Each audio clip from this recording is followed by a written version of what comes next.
আসসালামু আলাইকুম বন্ধুরা, welcome back to my channel Ghorkonna. আবারও হাজির হয়ে গেলাম ঘরকন্যা চ্যানেলের দারুণ একটা রেসিপি নিয়ে। আজকে করে দেখাবো জর্দা রাইস। আর এই জর্দা রাইসটি অনেকেই আর কি কমপ্লেন করেন যে পারফেক্টলি আর কি রান্না করতে পারেন না, আবার নরম হয়ে যায়, এরকম আর কি টেস্টও ঠিকভাবে আসে না, ঘ্রাণ টেস্ট সব কিছু মিলিয়ে আজকে আমি পারফেক্ট একটা রেসিপি নিয়ে এসেছি। আশা করছি বন্ধুরা আমার আজকের রেসিপিটিও আপনাদের অনেক অনেক ভালো লাগবে। তাহলে চলুন বন্ধুরা, কথা না বাড়িয়ে আমরা মূল রেসিপিতে চলে যাই। এইখানে বন্ধুরা নিয়ে নিয়েছি কালো জিরা পোলাওয়ের চাল। আপনারা চাইলে বাসমতি অথবা চিনি গুঁড়া চালটাও নিতে পারেন। আমি এটাকে খুব ভালোভাবে ধুয়ে একদম পরিষ্কার করে নিয়েছি, 2-3 বার করে ধুয়ে নিয়েছি। আর ধুয়ে নিয়ে এখন আমি একটা স্ট্রেনারে আর কি পানিটাকে ঝরাতে দিয়েছি।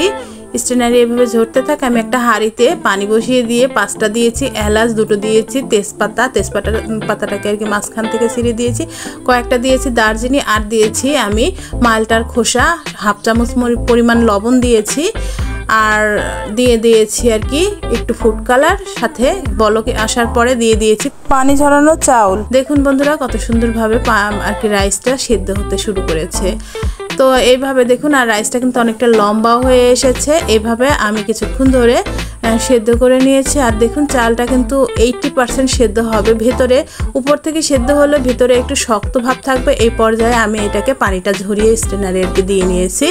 এখন আর একটা প্যান নিয়ে নিয়েছি, প্যানের মধ্যে দিয়ে নিয়েছি 2 টেবিল চামচ পরিমাণ ঘিয়ের ভিতর দিয়ে দিয়েছি কিছুটা কিশমিশ এবং কাজু বাদাম। আপনারা চাইলে কাঠবাদাম এবং চীনা বাদামটাও নিতে পারেন, অন্যান্য ড্রাই ফ্রুটসও নিতে পারেন। আমি এটাকে কিছুক্ষণ নেড়ে চেড়ে আর কি ভেজে নিয়েছি। এখন দিয়ে নিচ্ছি 1 কাপ পরিমাণ চিনি। 1 কাপ চাউলের জন্য 1 কাপ পরিমাণ চিনি দিতে হবে। এর থেকে বেশি চাইলে আপনারা দিতে পারেন, কিন্তু এর থেকে কম দিলে কিন্তু মিষ্টি হবে না। তো বন্ধুরা এখন 1/3 কাপ পানি আর 1/3 কাপ দিয়েছি মালটার রস। তবে আপনারা যদি মালটার রসটা না দিতে চান তাহলে 1/2 কাপ পানি দিলেই হবে। এটাকে খুব ভালোভাবে একটু জ্বালিয়ে বলক তুলে নিয়েছি। এখন আমি সেদ্ধ করে নেওয়া রাইসটা দিয়ে নিয়েছি আর কি। রাইসটা থেকে আমি কমলার যে খোসা এবং তেজপাতা এগুলোকে উঠিয়ে বেছে আর কি উঠিয়ে নিয়ে তারপরে রাইসটা দিয়ে নিচ্ছি চিনির রসে। তো দেখতে পাচ্ছেন আমি সবগুলো তেজপাতা এবং কমলার খোসাগুলোকে বেছে উঠিয়ে নিয়েছি। তো দেখুন বন্ধুরা এখন আমি এই চিনির রসের সাথে কিন্তু খুব ভালোভাবে নেড়ে চেড়ে আর কি নিয়েছি চাউলটাকে। এখন ঢাকনা চাপিয়ে কয়েক মিনিট রান্না করে নিয়েছি। আর কয়েক মিনিট রান্না করে নেওয়াতে দেখতে পাচ্ছেন কেমন হয়েছে। এই পর্যায়ে আমি 1.5 টেবিল চামচ পরিমাণ নারকেল কোরানো দিয়েছি, কোরানো নারকেল আর কি, আর 2 টেবিল চামচ পরিমাণ দিয়েছি গুঁড়ো দুধ।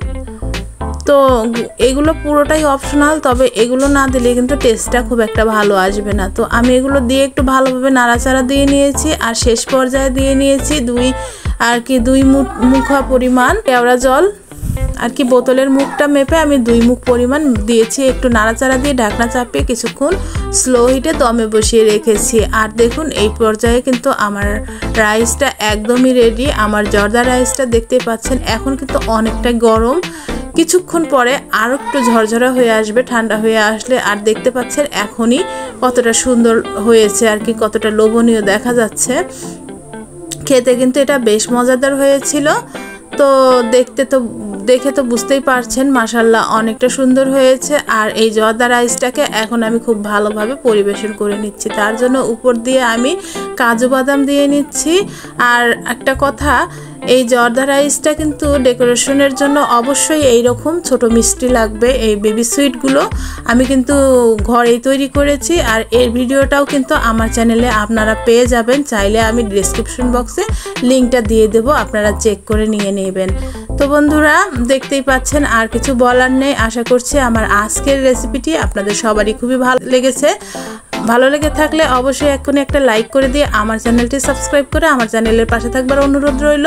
ফেসবুক থেকে দেখে থাকলে প্লিজ লাইক এবং ফলো করে দেবেন, আর বেশি বেশি করে ফ্রেন্ডস অ্যান্ড ফ্যামিলির সাথে শেয়ার করে দেবার অনুরোধ রইল। রেসিপিটি ভালো লাগলে কমেন্ট করে আমাকে জানাতে পারেন। আর এরকমই মজার রেসিপি নিয়ে আমি কিন্তু আবারও হাজির হয়ে যাব বন্ধুরা। ততক্ষণ পর্যন্ত ভালো থাকবেন, সুস্থ থাকবেন, নিজের প্রতি যত্ন নেবেন, আর আমার জন্য বেশি বেশি করে দোয়া করবেন। আসসালামু আলাইকুম বন্ধুরা।